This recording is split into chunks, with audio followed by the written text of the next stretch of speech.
Something that happened in Santa Maria, which you can always tell when something's going on. You check a city council meeting, and when you can hear the tone of the voice of the council members. So many regular city meetings are just mired by boring minutia proclamations. Of we declare the week of whatever silly thing, right? Or we want to recognize National Arbor, protect the forests, all other kinds of minutia and weird little things that go on. But something has come back up for the Santa Maria City Council. And it was big news a few years ago. So in the middle of the Trump term, in the middle of Trump's presidency, there was renewed concern in the city of Santa Maria over H-2A farm worker housing. H-2A is a federal farm worker program that because there have been labor shortages here on the Central Coast ever since Trump became president and ICE ramped up its enforcement, it turned an already existing labor shortage into basically a crisis for local farmers. And so they were relying more heavily, these farming companies, right? These are massive corporations. The agricultural industry in this area, in Santa Barbara County alone, is billions of dollars every year just in this county. So they've been relying, these companies, on H-2A farm worker labor. So basically it's a guest worker visa. H-2A workers go through numerous background checks, fingerprinting, psychological evaluations, all this different stuff just to get approved to go into that program. And then when they come here, the companies are responsible for their room and board, their transportation, either feeding them or at least like giving them a stipend so they can buy groceries and things like that. They're also need to be afforded access to procure groceries and things like that. But these farm workers, it's very restrictive. They live with curfews. They are transported from the housing or dormitories straight to the workplace. And the city of Santa Maria was the city council specifically was getting complaints from residents about specifically farm worker H-2A housing in their residential areas. So some of these companies have been buying up old hotels, motels, rather, and turning a motel into farm worker housing, H-2A housing. But at the time, it's allowed that you can have, I believe it was like six farm workers H-2A farm workers for each single family residency. I think they call it R1 in the zoning lingo, right? And so it became this big kerfuffle that folks in Santa Maria were getting upset that these farm workers were being housed within the city. There was arguments of, well, why can't you house them outside of town? Which immigrant rights groups like Cause here in town, Central Coast Alliance United for a Sustainable Economy, would argue, well, how are those folks going to have any access to groceries or, any other of, they also deserve to just have lives, right? They can go to a restaurant or a movie or whatever other thing, go to a laundromat or whatever they need to do. So they need access to city services anyway. And they have a visa, right? These are documented, vetted people here. So what's the problem? But so there was a number of these meetings, informational meetings, and under pressure from, a bunch of kind of upset homeowners, there was the city council, this is in 2018, I believe, 2019. These meetings started in 2018. In 2019, here we have this story. After more than an hour of discussion, the Santa Maria City Council voted Tuesday to adopt a permanent ordinance governing the housing of H-2A farm workers in the city's residential zones. The ordinance requires discretionary permits for housing more than 6 H-2A workers in a single-family home, but allows the housing of employees in medium and high density housing zones without the need for local permits. So the way I kind of see it was, there were all these people who were upset and angry. The Santa Maria City Council, there really wasn't much they could do to restrict any of this. but they decided to do something, and it was very, it was just a very little thing to put a discretionary permit on this, this one specific way of like the lowest tier basically of housing. Like, okay, you're gonna house more than 6 in a single residence. Like I think it depends on like the number of shower heads and square footage, how many people you can house. So like a regular residential unit with like a single family unit with maybe 2 shower heads could house like 20 people or something like that. So let's see. So here, this is an interesting fact from this story. Claire Weinman, president of the Grower Shipper Association, she represents, the farming industry out here. Association of Santa Barbara and San Luis Obispo counties, said she was largely pleased with the ordinance, but asked that existing H-2A housing in single-family homes with more than 6 workers be allowed to exist as a legal, non-conforming use without the need for an additional permit. So, the Grower Shippers Association representative was basically saying, can you please just grandfather in anybody who's already doing this? So fast forward to today, what had just happened?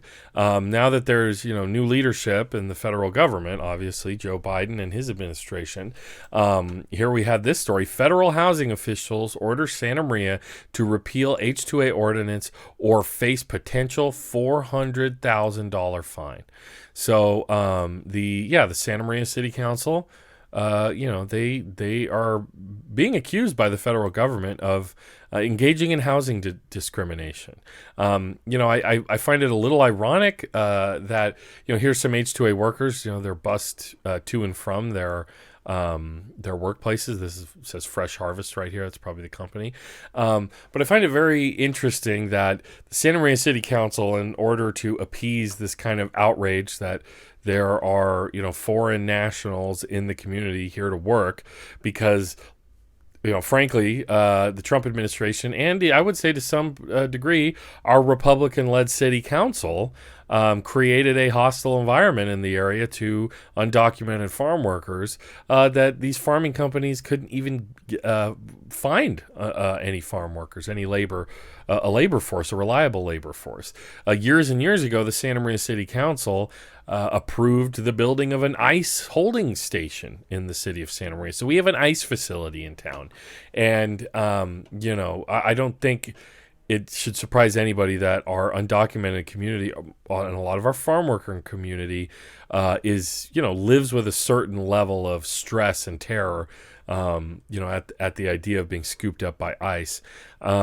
So federal housing officials have ordered the Santa Maria City Council to repeal an H-2A housing ordinance that may be considered discriminatory or face a potential $400,000 fine, a city spokesman confirmed Wednesday.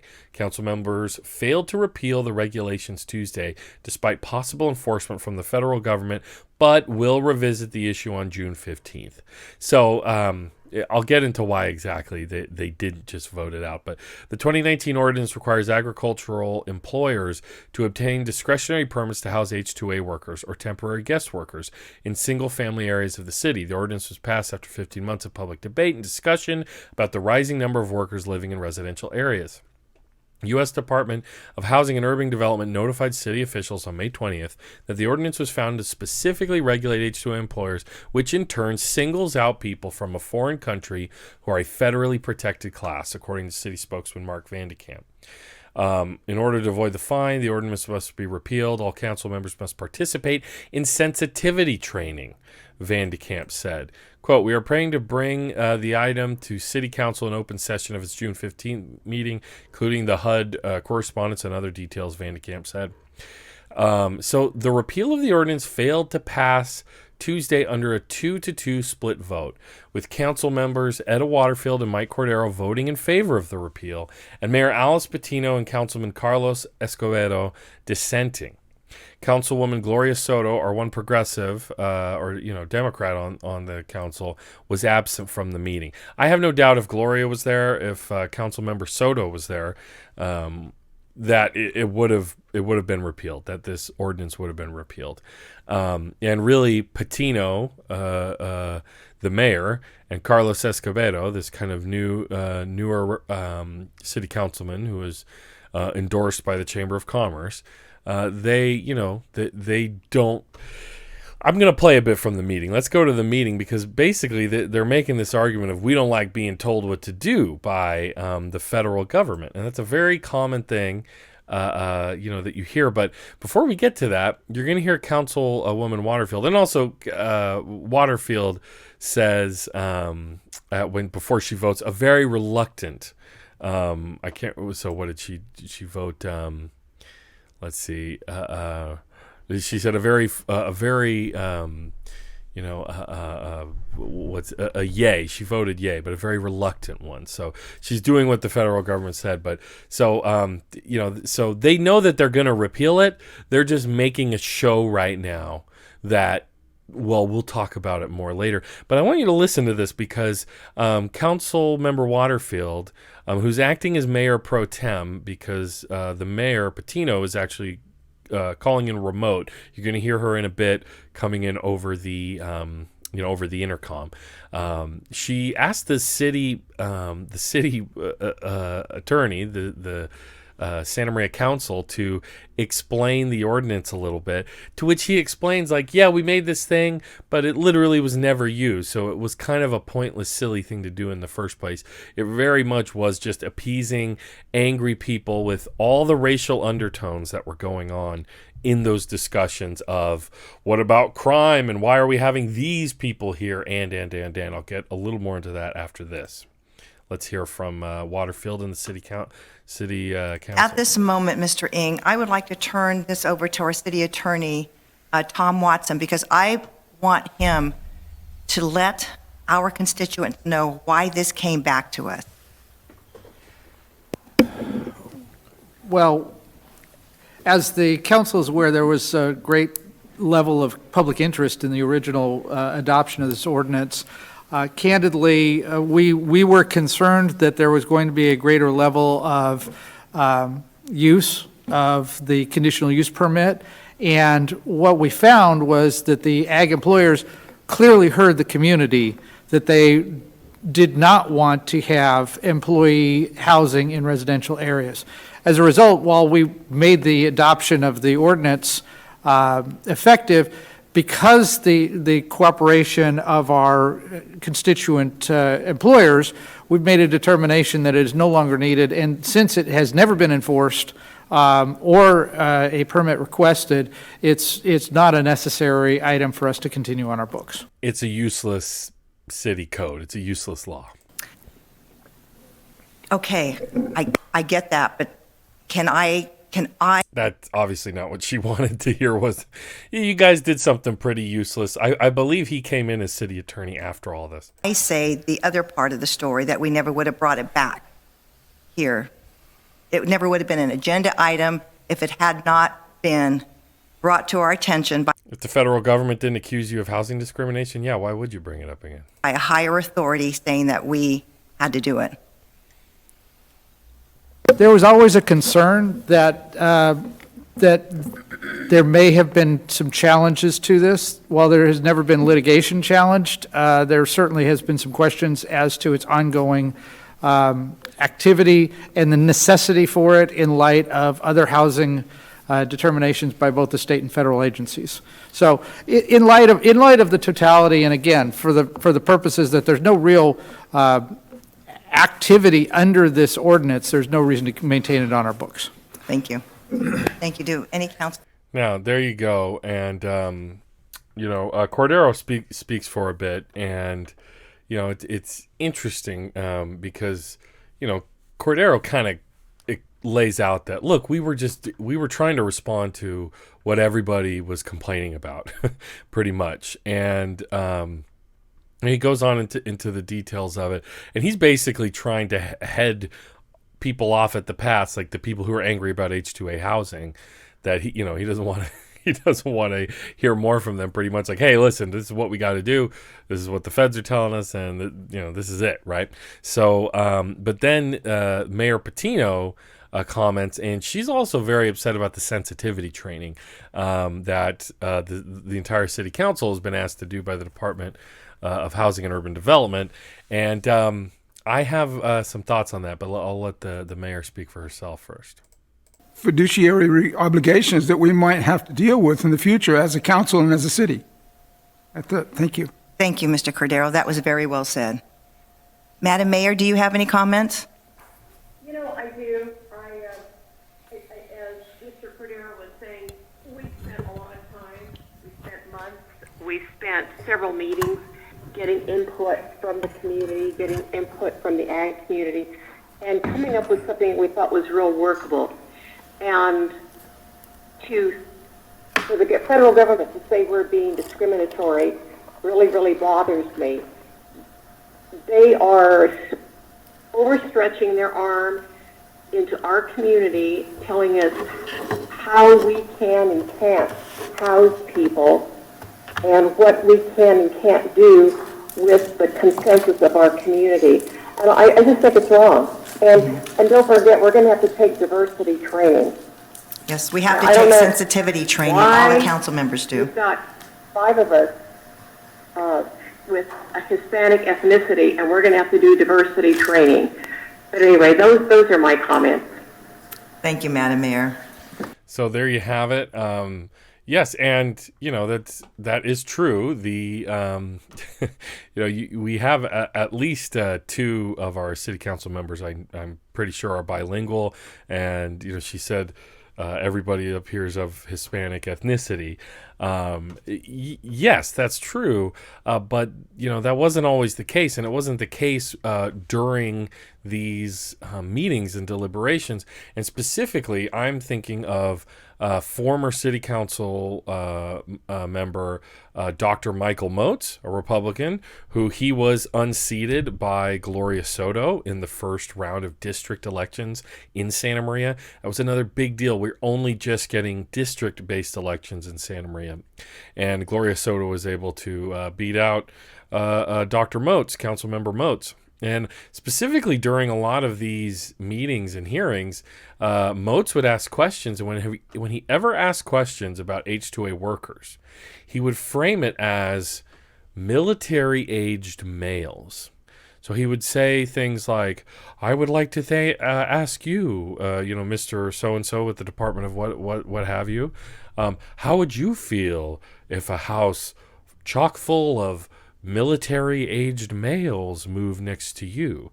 And so perhaps, I don't know if that's an exact direct quote, but I've interviewed him and heard him using that terminology, which is specifically, nativist terminology to frame these are guest workers coming through illegal means, visa programming, yet you're casting this kind of shroud of military-aged males as if they're an invading force, as if they pose some kind of threat that a military might, right? And we know what they could get up to, right? You know what I mean?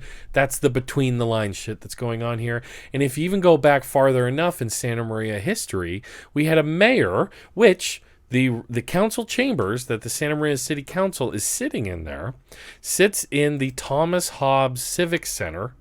George Hobbes. Thomas Hobbes is the philosopher. George Hobbes was a former mayor of Santa Maria many years ago, and he said famously, quote, "Santa Maria has a Mexican problem in this city, which is now majority Latino, Latina, or Hispanic, however you want to delineate." So that's the legacy of Santa Maria. That's the history of Santa Maria.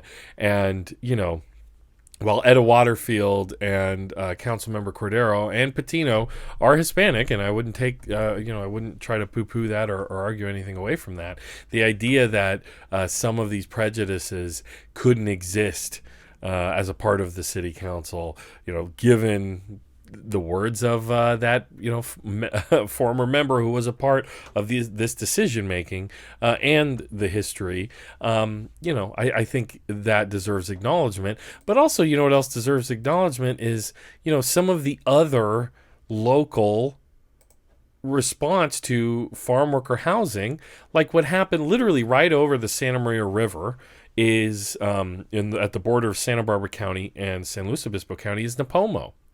Years ago, not too long ago, there was an H-2A farm worker housing that was in the middle of being built. It was on a piece of property owned by a farming family.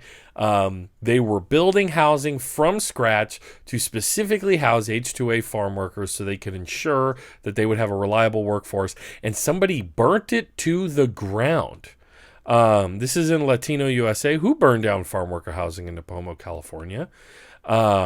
There's been a lot of, they've never found, I'll answer the question. They've never found, we don't know who burnt down, but there was lots of complaints from people in that community, on that street, in that area, that housing was being built and that it was going to be there. This is from the SLO Tribune. Arson is official cause of Nipomo farm worker housing fire. So I think it's important to remind people of this when we discuss H-2A farm worker housing. It should not be controversial.